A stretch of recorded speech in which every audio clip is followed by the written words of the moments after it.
Mä vedin tässä hetki sitten oikein niinku perinteiset, ihan kirjaimelliset itkupotkuraivarit. Viralliset itkupotkuraivarit. Dan. Mä potkein tota seinää tuossa ja itkin, koska mua ärsytti niin paljon. Siis se, että käyttää toisia ihmisiä Googlenaan. Okei, sanooko jos homma menee niin, että ollaan jossain kaupungilla hengaas ja sit niinku... Mikä on Hitlerin syntymäpäivä? Voit sä kattoo sen mulle netistä?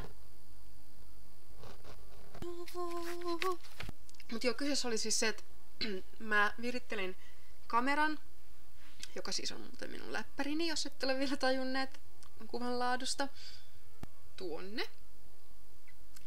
Joten tästä ikkunasta tuli kivasti taustavalo. Ja sitten mä aloin vastaamaan kysymyksiin Facebookissa.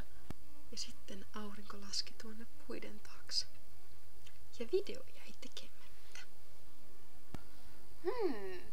Voikohan kuu pudota maahan? Voit sä kattoo mua, kun mä en jaksa googlettaa. Mutta mä en osaa googlettaa. Mutta mä en halua googlettaa. Mä en jaksa lukea sieltä niitä tuloksia. Ja sitten sä joudut googlettaa sen itse, koska sä tiedät kyllä suurin piirtein miten asia on, vaikka sä et ole koulutettu ihminen. Ja kysyjä saattaa olla hyvinkin lukiosta valmistunut fiksuksi väitetty henkilö. Ja mikä vitun sanakirja mä oon?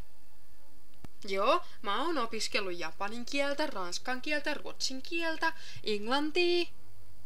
Se ei tee musta vittu mitään sanakirjaa, mä en tiedä, mitä jokainen japaninkielinen sana tarkoittaa tai sanonta.